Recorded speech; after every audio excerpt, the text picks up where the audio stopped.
de la tarde, 3 minutos. Bienvenidos a Volver a lo Nuestro, el programa de Guillermo Moreno. ¿Cómo estás, Guillermo? Pero estamos muy bien. Aparte tenemos un invitado hoy. Ya que fue profesor mío. ¿En serio? Ya, no tenía tenemos ese la dato. misma edad, pero yo fue profesor joven. Sí. Y yo fui alumno viejo, es lo que pasa. Pero fue profesor mío. Mirá, sí. ese dato no lo tenía. Y, ¿sabes qué? Te conté, había muchos profesores en la UADE que venían de la UBA, Sí. en la dictadura. Entonces en la UBA se le hacía difícil a los alumnos también, porque tenían que tirar tarjeta y una materia te acaba a la mañana, a la tarde, un lío. Bueno. Entonces hubo un corrimiento hacia las universidades de gestión privada. Sí. Y muchos profesores se fueron. Beatriz Pagli, ¿la conocés vos? De nombre. Sí, Sí. Ella fue profesora mía también. Carrera, tuve varios. Shevac fue profesor mío. Mirá. Sí, después me lo fui encontrando a la Eso te vuelta. iba a preguntar. Sí, me lo fui encontrando. Me encontré al rector al decano de la Facultad de Economía, Sí. me la encontré y yo te conté, Sí, la sí. bolsa, porque armé el centro de estudiantes. Claro. Siempre haciendo lío. El segundo mío era radical, sí. El segundo mío, fue una linda etapa. Y fue antes del edificio de Independencia Claro. y Lima. Ese lo inauguré, me tocó el discurso inaugural como presidente del centro de estudiantes. Estuvo bien. Una muy linda experiencia. Y aquí tengo uno de mis profesores. ¿Con quién hacemos el programa? Así ya nos sacamos de encima, si no la productora, pues ya no dejé, tú viste cómo es la productora. Justamente la productora Lucía Esquerpe y Florencia Moreno en la producción, Dante Malcheglo y Silvia Purita en la operación, Nicolás Jansson en la operación de streaming, Gabriela Olaizola en el informativo, Francisco Dach en las redes. Y Julieta hace la locución. ¿Y quién es nuestro invitado? Hoy tenemos en el piso a Ricardo López Murphy, diputado de la Nación, economista, ex ministro de Economía y ex ministro de Defensa. Gracias por venir, profesor. Un gusto. Gracias por estar. Me encontré con Manes el otro día, el viernes. Ajá, mira. Y me dice, se para y me dice, es el abrazo Perón Balbín. Digo, no, es el abrazo entre uno que trabaja y uno que no trabaja, pero le dejamos al público que elija. Y se ríe. No valora. Y este también trabaja. Este trabajaba y trabaja. Los valoro. Vamos a traer a Manes también, ¿eh? ¿Sí? Bueno. Sí, porque salir de este lío necesitamos un gobierno de unidad nacional. Hay que resolver el tema macroeconómico. Después le vamos a preguntar cómo lo ve. Resolver el tema macroeconómico está muy complicado. Este gobierno obviamente no lo va a hacer. Tenemos que encontrar un gobierno que resuelva este tema y después que haya una elección y que gane el mejor. Pero va a ser muy difícil, si no hay un gobierno con mucho respaldo político, resolver estos incordios macroeconómicos. Entre otras cosas, desde la semana pasada tenemos este hallazgo de que el Tesoro norteamericano está interviniendo en el mercado de capitales argentino. Lo hablamos cuando vinimos, sí, porque claro. Ahora que hacemos el programa lunes, martes y jueves, nos tocó el jueves, el viernes viene Pimpi y el miércoles viene Chalú. Y entonces le damos una variedad al programa. Está bien, me dijeron que anda, pero mejor que incluso que cuando estamos nosotros.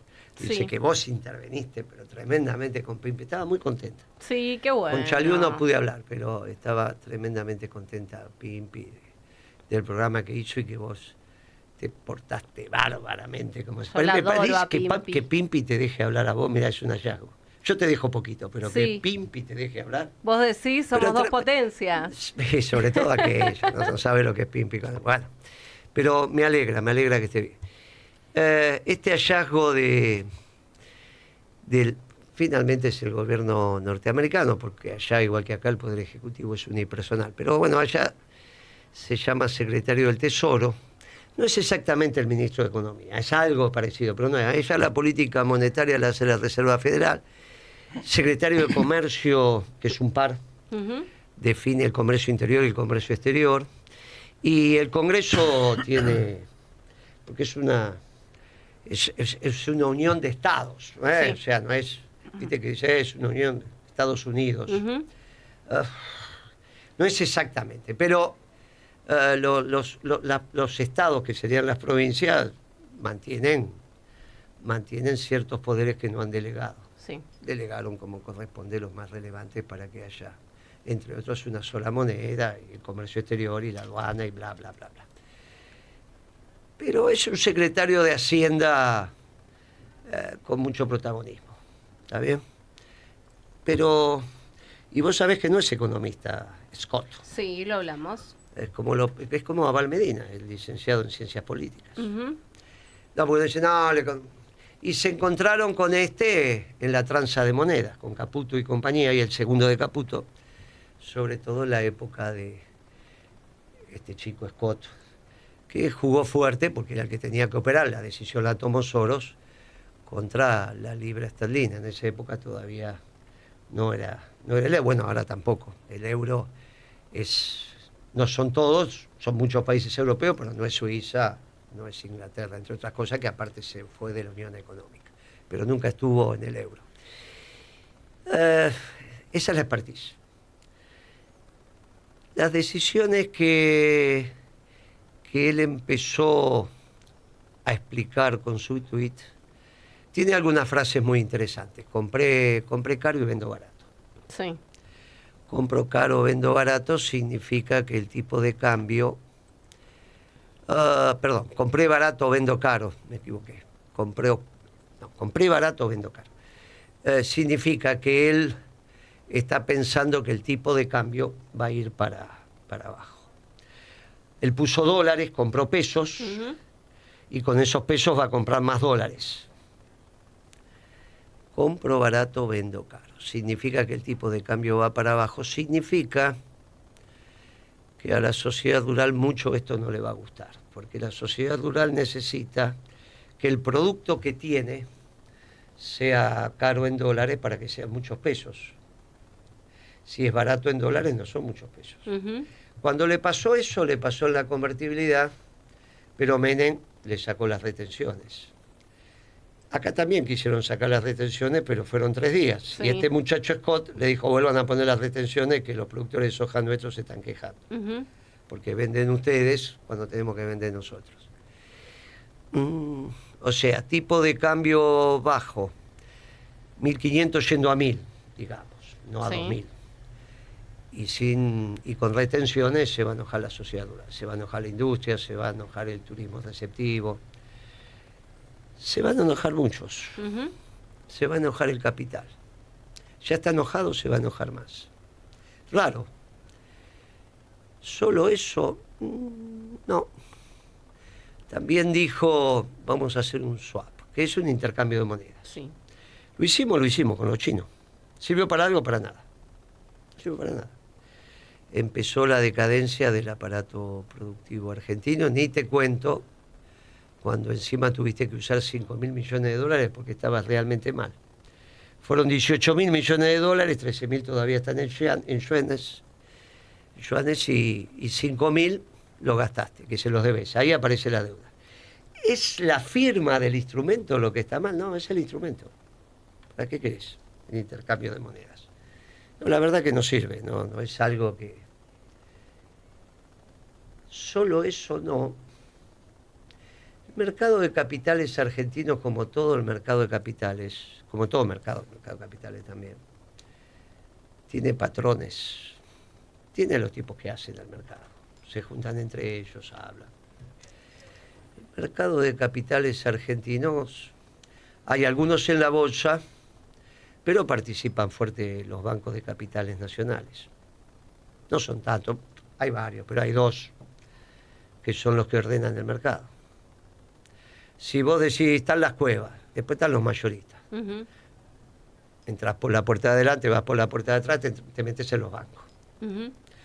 Te lo digo con conocimiento de causa. Sí, claro. Porque una vez fuimos, le tocamos el timbre a un mayorista, inmediatamente llamó el presidente del banco, me dice, nunca me pasó esto. Bueno, nunca, pero alguna vez te tenía que pasar. Había una corrida ya por el 2011. El mercado de capitales argentinos, los bancos, son los que manejaban. Después, obviamente, hay otros actores. Pasa con la verdura, pasa con la verdura. El día que conocí al rey de la papa, Sí. vino, me dije, vos sos el rey de la papa, sí. ¿Cuánto hace que estás en esto, en esto? Dice, ¿te va bien? No, dice, mi señora tiene que trabajar, y se queja. No me digas, mi señora tiene que trabajar. ¿De qué trabaja? Es cajera en un supermercado chino. Le digo, dale, che, si pagan poquito ahí. ¿Vio? Mire cómo será que mi esposa tiene que trabajar, se reía el tipo. El rey de la papa. Le puse el rey de la papa. Tenía problema con la papa y el rey de la papa, nos pusimos de acuerdo, se solucionó todo. Todo. Cada mercado tiene el tipo que hace el mercado. No, pero si no, eso, que acá, que allá, que se carteliza, está todo bien. Pero ponen cada mercado. Estos dejaron de ser el rey. Es difícil para estos muchachos manejar un mercado y después dejar de manejarlo, ¿no? Ahí sí. No es fácil que vos te estás acostumbrado a sentarte en la cabecera de la mesa y ahora no te sentás más. No es fácil, ¿eh? Tienen para vivir varias generaciones. Me acuerdo cuando lo conocí a Escazán, tienen para vivir. No es que, ay, ¿de qué voy a vivir? Varias generaciones por delante. Pero, un día Dunequian, te conté eso. Le digo, viejo, ¿qué hace a la hora? Yo entraba a las 4 de la mañana. Sí. Le digo, ¿sos tempranero? Sí, ¿a qué hora querés que vaya? Lo chucié, ahí estaba el tipo, Sí. ¿no? Le digo, viejo, ¿qué haces laburando? Ya vas a llegar a mi edad. Me dice, ¿vos te pensás que se labura por la plata nada más? Me cerró la boca, le dije, viejo, tenés razón. Todavía está dando vuelta por ahí. Sí. Pero es una experiencia de vida. ¿Vos te pensás que se labura por la plata? A mi edad voy a laburar por la plata. Estos muchachos, entonces, tienen dos alternativas, solo dos. O paran para ver, a ver cómo sigue. Paramos y vemos. O me retiro del mercado. Vino otro que es muy grande. Había una película argentina con alguien que cantaba muy bien. Y ella reemplaza a alguien que cantaba muy bien. Era jovencita. Ujú. La película empieza así.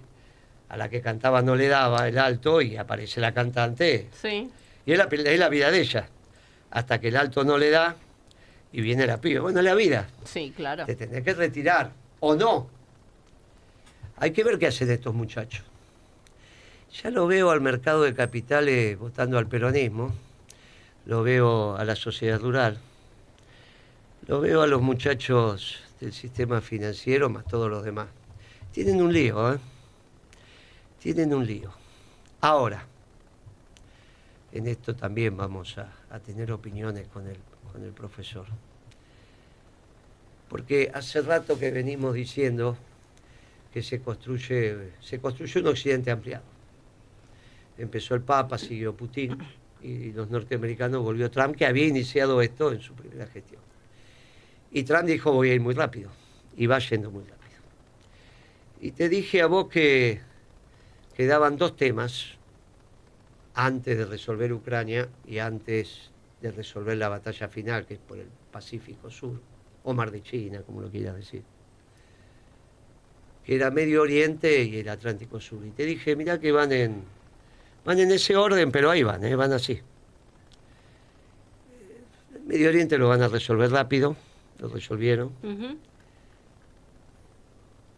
Resolvieron, no, que sí, que no, que voy, que no vengo.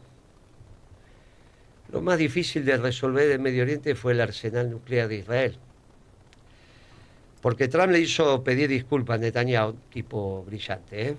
Ahora se entiende por qué le tocaba a él. Es el único que entendió cuál es el nuevo rol de Israel cuando perdió la hegemonía Israel de representación de Occidente en Medio Oriente. Lo llamó Netanyahu al de Qatar y dijo, pídale disculpas, le pidió disculpas. Pero ahí está el tema del arsenal nuclear. Hay que ver esas son las partes secretas de qué autonomía va a tener en el uso del armamento nuclear israelí, que lo tiene, pero si no tiene que tener armamento nuclear Arabia Saudita e Irán, y estamos en un lío, y Turquía, que son los tres que están pidiendo.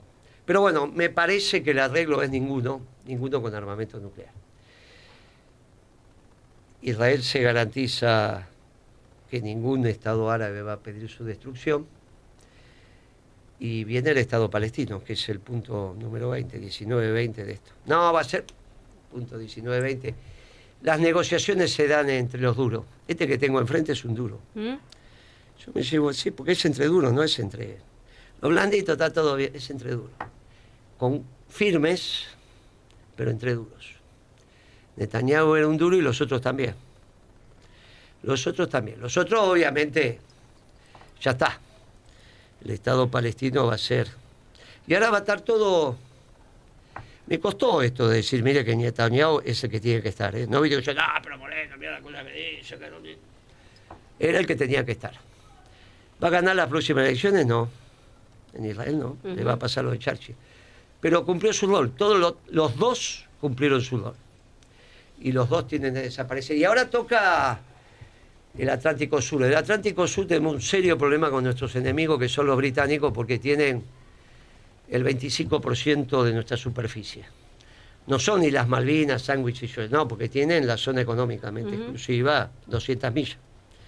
Es el 25% de la superficie argentina. Y aparte, resolvemos el tema con los chilenos, que tienen un tratado de defensa, y este CAS dice que quiere discutir la Patagonia, bueno, todas esas cosas que...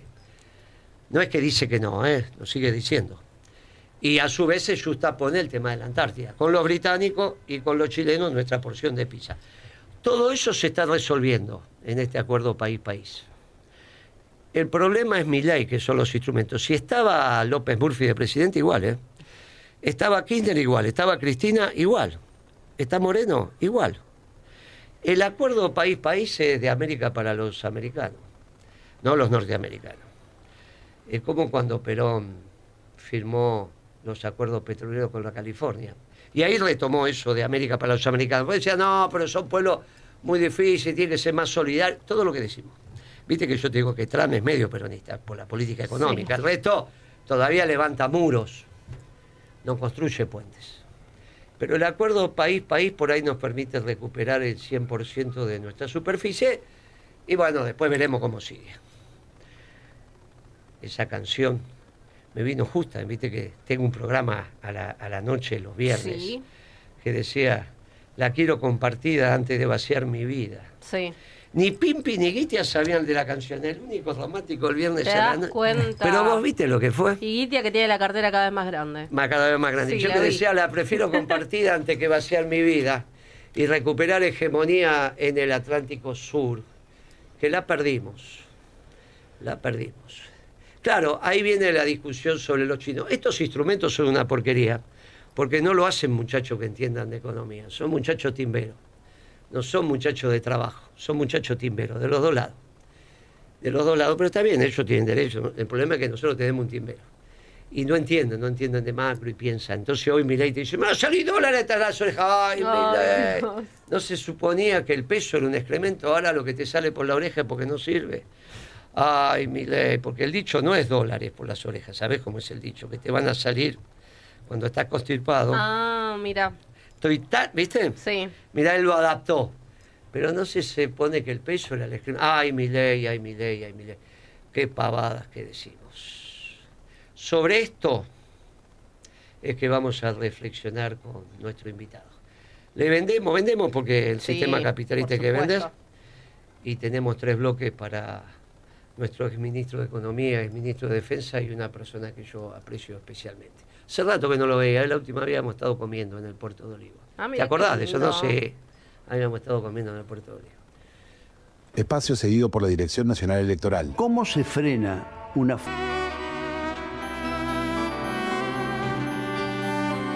4 de la tarde, 26 minutos. Yo que este pibe está en todas, sí. La casó justa, Justito. La prefiero compartida antes que vaciar mi vida.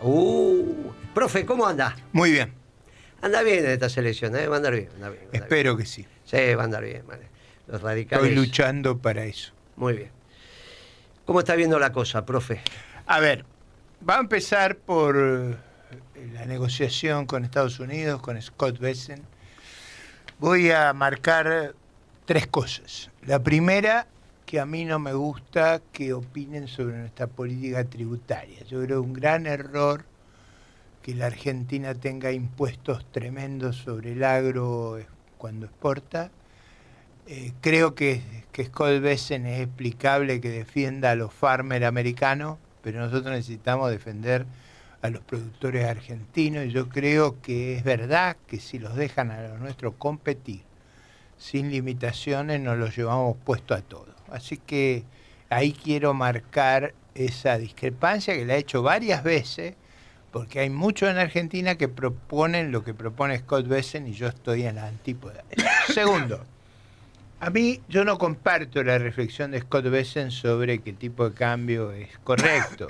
Pero nosotros tenemos tipo de cambio muy manipulado por tasas de interés extravagantes, por cepos, y creo que la Argentina necesita un tipo de cambio competitivo, realista. ¿Por qué? Porque ahí se juega el futuro de nuestro turismo, de nuestras exportaciones, de la inversión, del empleo. Y yo priorizo eso sobre los manejos financieros de corto plazo.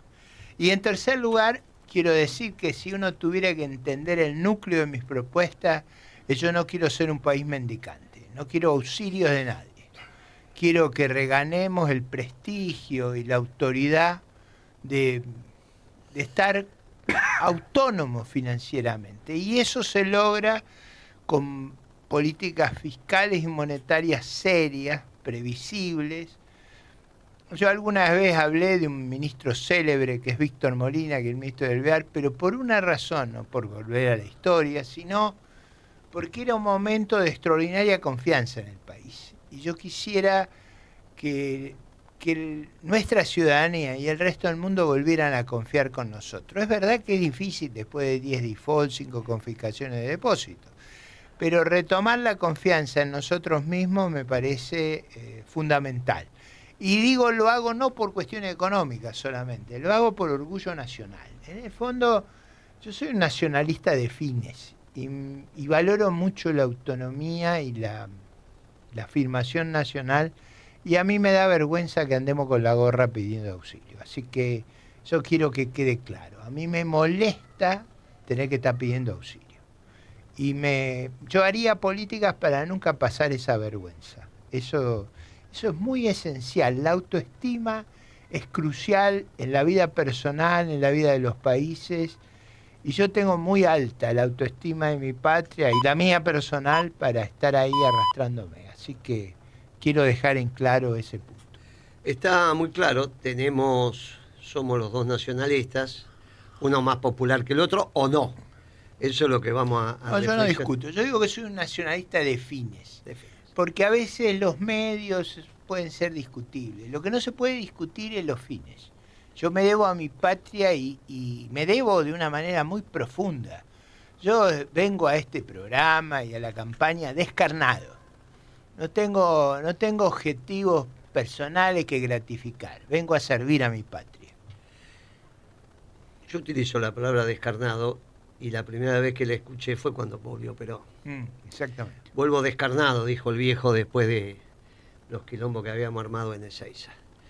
En este caso nos encontramos ahí, primero la patria, después tenemos la diferencia sobre el precio de la comida, pero no es un tema que vamos a plantear hoy, el tema de las retenciones y el aporte que tienen que hacer los dueños del campo en este momento. Pero coincido sobre el tema que cuando se metió con las retenciones en la Argentina casi que fue muy particular. Pero no lo volvió a decir... No lo volvió a decir en el último tuit. No es un tema menor, porque yo creo que nuestra cadena agroindustrial, las provincias de Córdoba, Santa Fe, Buenos Aires, Entre Ríos, son muy vigorosas.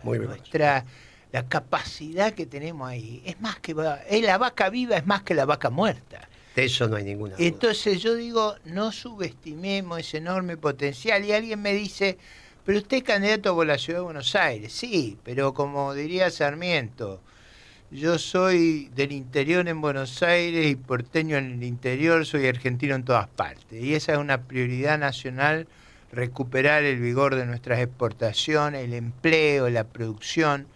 El país tiene que ser integrado. Si no es integrado, los problemas se reproducen. Gran parte del gran acierto a fines del siglo XIX, principio del siglo XX, es que el país de una manera u otra, con muchas dificultades, saldó esa cuestión de los conflictos. Un país unido es muy importante. Es muy importante, por eso un gobierno de unidad nacional. Está en la noticia, ¿no, nena? Tenemos noticias, exactamente. 4 de la tarde, 32 minutos, momento de actualizar las noticias. Sí, pero el segundo puesto está discutido, entre Milei y todos los muchachos que se están presentando, entre los cuales está Ricardo. ¿Te gustó el rap que te hicieron sobre el peronismo? en la estación estuvo bien.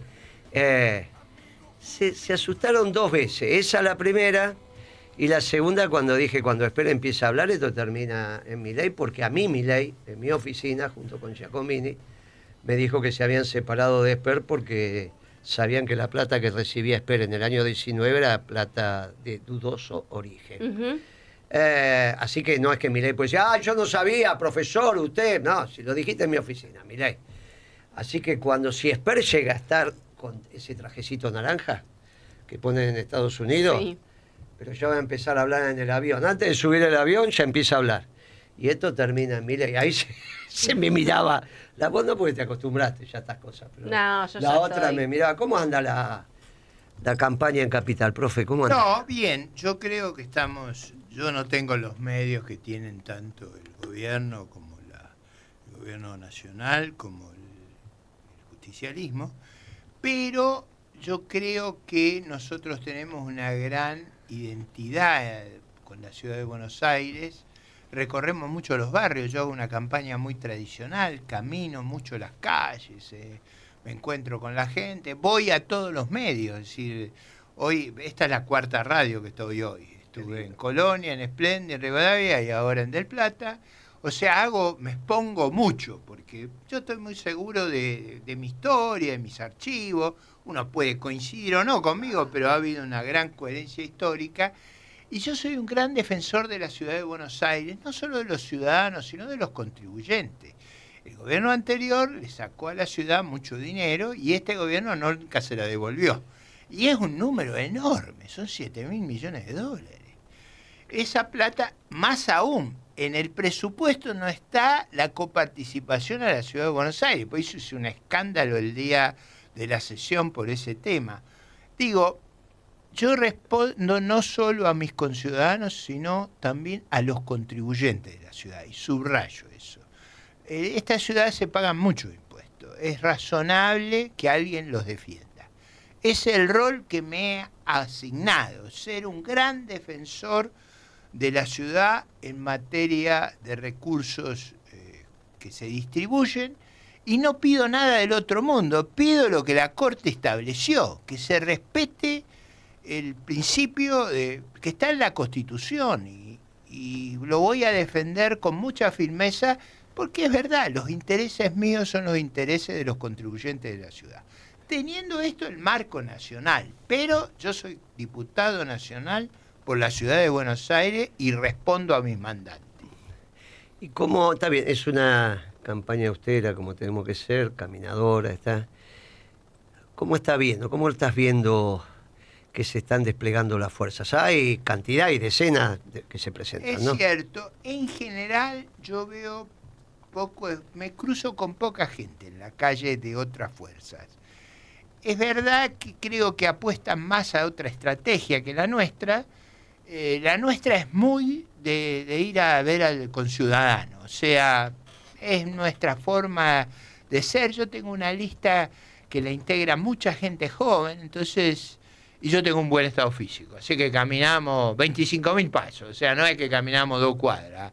Bueno, para tener una idea, una vez caminamos, para la gente que conoce Caballito y Flores, de Avenida La Plata pasando hasta la Plaza de Flores, es mucho eso.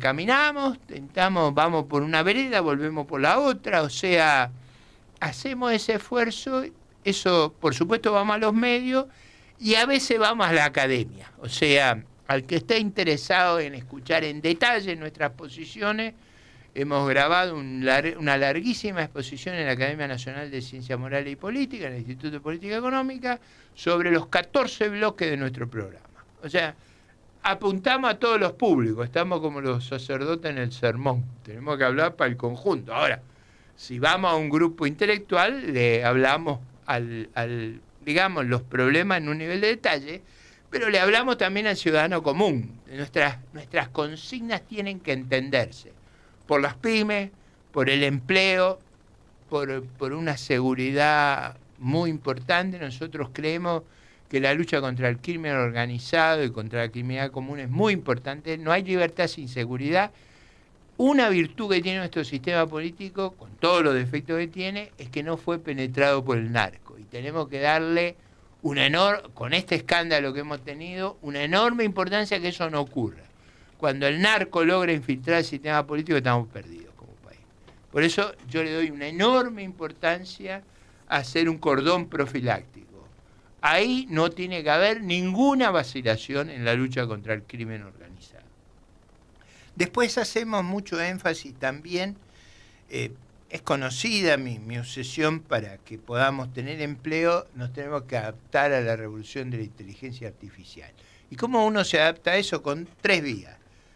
Con mucha inversión, con mejor educación y con mucho entrenamiento. Por eso hemos hecho leyes de aprendizaje, hemos propuesto proyectos de aprendizaje, siguiendo lo que hace Alemania, Holanda, de que los chicos desde los 16 años empiecen a poder ir a la fábrica y aprender dual, o sea, no solo en la escuela, sino también en el trabajo. ¿Vos sabés que eso de... no sé cuándo me contestó Galperín, así se llama, ¿no? El pibe de Mercado Libre. Vos sabés que yo tengo un mayoreo, cuando yo era alumno tuyo ya tenía el mayoreo de ferretería, lo sigo teniendo, de eso vivo. Tengo los galpones, 12 metros de alto, eso es lo que... Y entonces, en el mercado hay negocios que son negocios de humo, negocios de stock, de aire. ¿A qué se llama eso? ¿A qué? Cuando vos juntás las puntas. No es peyorativo, ¿eh? Uh-huh. Una inmobiliaria es un negocio de aire. ¿Cuál es el stock de una inmobiliaria? No vas a pensar que compran los departamentos. No, claro. Juntá las puntas, comprador y vendedor. Uh-huh. La bolsa hace eso. No es que es dueña de las acciones. En la bolsa se transa. Uh-huh. El mercado de Liniers. Bueno, ahora se llama Cañuelas. Los consignatarios. Sí. Juntan las puntas. Pero aparte la publicidad es esa, juntar las puntas. Uh-huh. Entonces, el productor te manda los animales, vos los rematás, cobrás y le das ¿a quién se lo vende? Al que quiera, al consumero, al exportador. En la economía hay muchos negocios de aire, o de humo, así se llama, que juntan las puntas, son los comisionistas. Después tenés comisiones. Este chico Galperín, que sabe lo que sabe, a mí nunca me dieron, me lo tuve que comprar yo donde estoy, con mi trabajo, y empecé de la nada. A él le dieron un terreno extraordinario en el mercado central, que yo iba a ser el anexo del puerto de Buenos Aires. El tamaño, vos no lo conocés eso, el tamaño que le dieron a ese lugar es extraordinario, el mejor lugar primero porque es el centro logístico por excelencia de Latinoamérica o de Hispanoamérica. Pero ese lugar, yo quería ser el anexo del puerto de Buenos Aires, que te quedó chico. Y vas por Barcaza, por el Riachuelo. Ese lugar le dieron a Galperín, gratis, se lo dieron ahí, después de 29 años, nada. Paga acá, no, nada. Pero a su vez, a mí nunca me descontaron ningún impuesto, yo tengo que pagar todo. A este chico, bueno, no tengo problema que lo haga. Ahora, yo dije que él es un negocio de humo, ¿cuál es el stock que tiene? Y en vez de explicarme cuál es el stock que tiene, dice que no entiendo la inteligencia artificial. Por eso cuando hablaste de inteligencia, que esto es lo que viene... Y te cuento a vos, porque eso lo voy a dejar al profesor. La matemática vinculada con esto es de principios del siglo XX. El lenguaje es de principios del siglo XX. Y ayer salió un artículo de Terraño, buen pibe Terraño, es esos tipos que vos también lo tenés que... En Clarín, donde decía, bueno, yo en el año 85, ¿te acordás que hizo Argentina del siglo XXI? Y entonces decía... Esto es lo que yo escribí en el 85. Y esto es lo que está pasando ahora, o sea, 40 años después. Sí. Bueno, alguna de las cositas tenía que ver con esto. No es que... Tiene un lío en la cabeza este chico. ¿Y sabes qué es lo que me parece? Primero que explicá, Galperín, si tenés esto que no tenés. Porque si no, lo que haces es juntar la punta. En tu negocio llega el fabricante, el mayorista, le pone la mercadería y vos se la entregás a la otra punta. En el medio te quedás con una comisión extraordinaria, que es mucho más que el 30%. Cuando Después haces todo lo que sé, desarrollaste todo lo que quieras. Pero stock no tenés nada. Ay, Galperín, vos así que te gusta hablar con Milei porque los engañás tan fácil. Pero el problema que tiene es que no estudió cibernética. Mi generación es de las últimas que estudió cibernética, que tenía que ver con el hard y con el soft al mismo tiempo. Entonces hay una comprensión. Vos sabés que a veces le preguntás a los ingenieros electrónicos ¿por qué es la memoria? Y te empiezan la memoria RAM, la memoria... No me cuentes esto, contame qué pasa, por qué hay una memoria. ¿Por qué yo apago esto y de repente... Decime cómo funciona. Y se te quedan mirando, y no saben. Y no saben. Ahí en la UADE tuvimos una año 82. Claro, te enseñaban hard y te enseñaban soft. Después el soft avanzó. Y la inteligencia artificial, llegamos a esto, que se llama inteligencia artificial, obviamente que no es inteligencia, pero tiene mucho que ver. Y guardan datos, y buscan, y está a una velocidad extraordinaria. Porque claro, no hay resistencia, ya hay muy poca resistencia, porque lo que cambió es la resistencia de los materiales. Y la resistencia de los materiales te la dan las tierras raras, que no es tierra, es lo raro que está en esas tierras, por eso se llama... Ay, Galperín, qué manera de decir tontería. Hiciste un negocio, no te estoy diciendo que no. Aprovechaste muchas cosas, pero no me contestaste si tenés stock o no tenés stock. Y si no tenés stock, el que no tiene stock, el negocio es de humo en el comercio. En el comercio y en la industria. Si no tenés stock, juntá las puntas. Y si juntás las puntas, te felicito. Pero es negocio de humo. Vamos a una cosa. Tiempo a perder, es una espina que intento quitarme. 4 de la tarde, 50 minutos. Seguimos en Volver a lo Nuestro, el programa de Guillermo Moreno. Y el profe tiene una gana de hablar de aquella, ¿eh? Sí, antes de que entre Chicha. Ahora vamos. Primera cuestión de la conversación anterior es el puerto de Buenos Aires. Yo creo que le devuelvan a la ciudad de Buenos Aires el puerto, que le devuelvan al IGJ, que le devuelvan la justicia, que le devuelvan el servicio penitenciario. En el fondo, estoy proponiendo reemplazar la ley Cafiero, que fue la ley después de la constituyente. Yo estoy proponiendo, pero eso me lleva a una discusión muy larga, pero digo, para la audiencia, yo quiero que la ciudad de Buenos Aires sea un estado federal muy similar al resto de las provincias. Ese es el concepto que quiero transmitir. Segunda cuestión, en inteligencia artificial. Yo quiero acá señalar tres cosas. Primero, no hay que enojarse con los cambios tecnológicos. Mucho en el mundo, hoy los premios Nobel de hoy de economía me dieron la razón. O sea, pero no digo que son los premios Nobel, digo que me dieron la razón en términos de la destrucción creadora, de la importancia de la innovación, de la importancia de ligar ciencia y técnica. Yo creo que lo de hoy es formidable leerlo. Estoy de acuerdo con vos. Eso es formidable y ahí hay una vía. Argentina es el único país latinoamericano que tiene 3 premios Nobel en ciencia. Pues sabes que me llamó la atención la edad de los muchachos y cuando leí lo poco que leí, estoy totalmente de acuerdo con vos. Es el documento que sacó la Academia de Ciencias. Si alguien no lo ha leído, son como 50 páginas. Pero sugiero su lectura porque uno aprende un montón de teoría del crecimiento económico, teoría del desarrollo económico. Los 3 autores van a ese tema y a tratar de explicar por qué el mundo crece tan rápido y ha progresado tanto. Pero quiero ir a la inteligencia artificial. Explícalo un minuto, tenés tiempo, tenés 8 minutos más. Ok, el mundo no creció muy poco hasta 1800 y a partir de ahí, está en el gráfico de la Academia, crece sistemáticamente a un ritmo extraordinario. O sea, lo más importante que yo creo de la experiencia mundial es que el crecimiento se concentra sobre todo en los más atrasados, en India y China.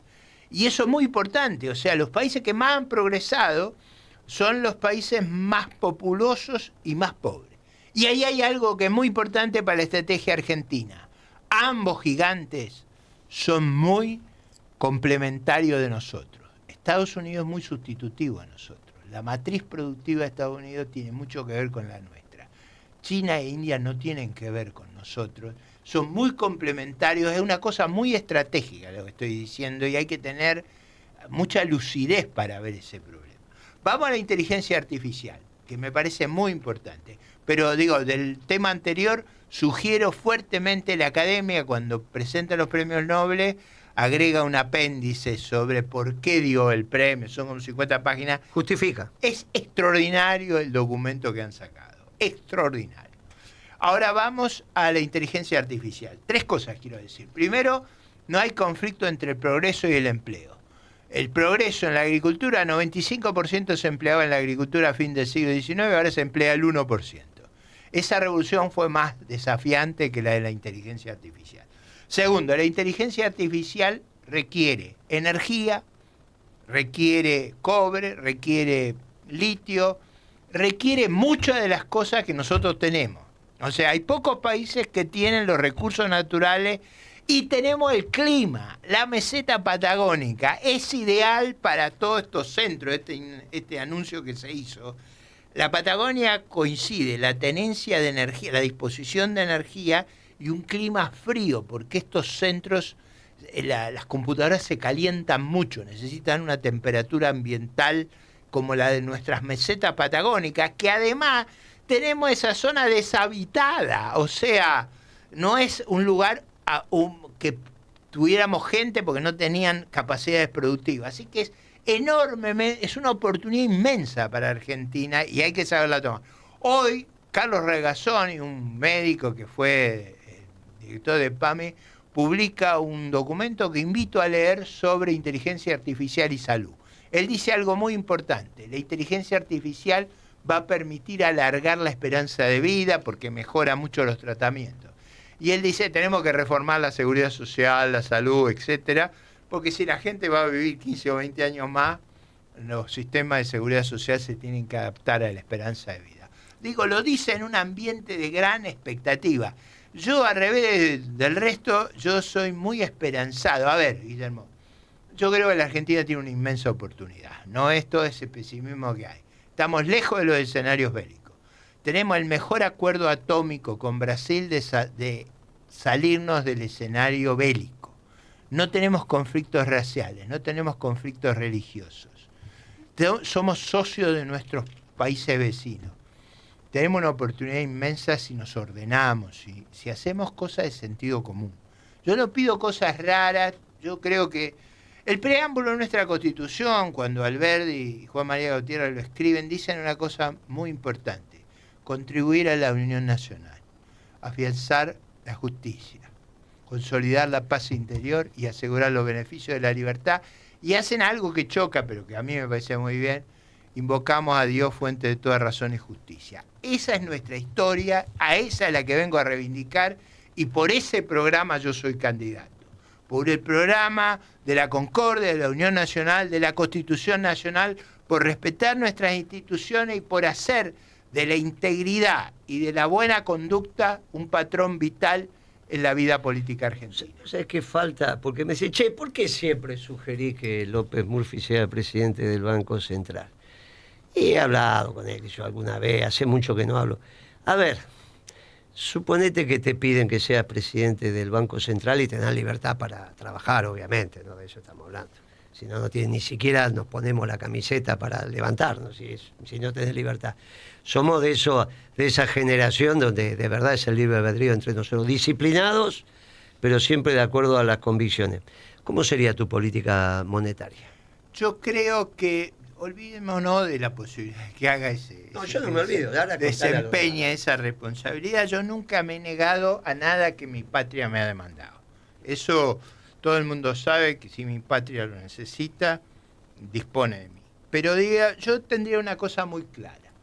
Yo no habría cepo, no habría eso. Flotaríamos, compraríamos dólares todos los días, no venderían ni timbiarían los términos.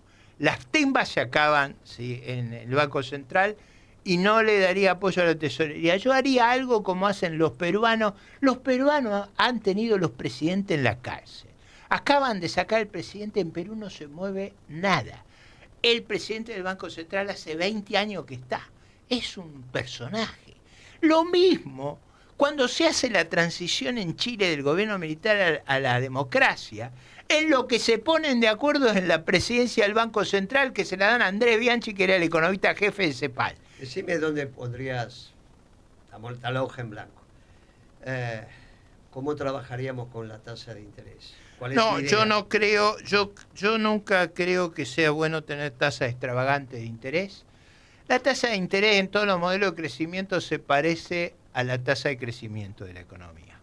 No puede estar muy lejos de eso. Cuando hacemos cosas lejos de eso, lo que estamos haciendo es volviéndonos impagables.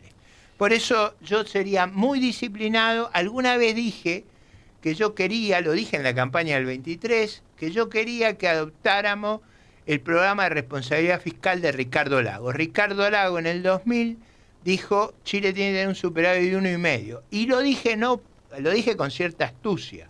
Valdés, el que había ideado eso para Ricardo Lagos, era el director del hemisferio occidental. Yo creo que el presidente Milei cometió un inmenso error al descalificarlo a Valdés porque había sido ministro de Bachelet.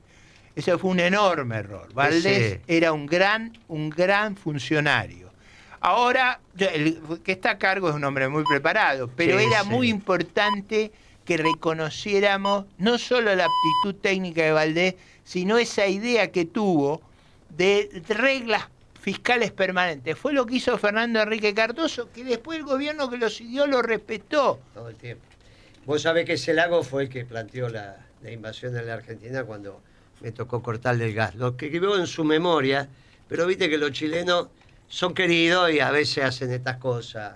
Pero bueno, nos tocan estas cosas. Vos te tocó ser ministro de Defensa también. Yo tengo una idea, no sé si tengo tiempo. Y ahora va a entrar Chiche en cualquier momento. Bueno, pero va muy rápido. Yo creo que el mundo celebra la paz en el Medio Oriente. Una cosa muy importante es que para estabilizar la paz hay que tener una fuerza multinacional. Yo he propuesto públicamente que esa fuerza, por supuesto, 3/4 va a tener que ser árabe, 1/4 debería ser sudamericana. Con Brasil, con Uruguay, con Chile, con Argentina, tenemos la experiencia, la preparación y somos pueblos que no tenemos conflictos raciales o religiosos, convivimos con todos. Y yo creo que estabilizar esa zona, en lugar de ir a plantear con la gorra qué necesitamos, ir a decir, los sudamericanos estamos listos para contribuir a la paz y al cumplimiento de las resoluciones del 48, que es el punto 19 y 20 del acuerdo.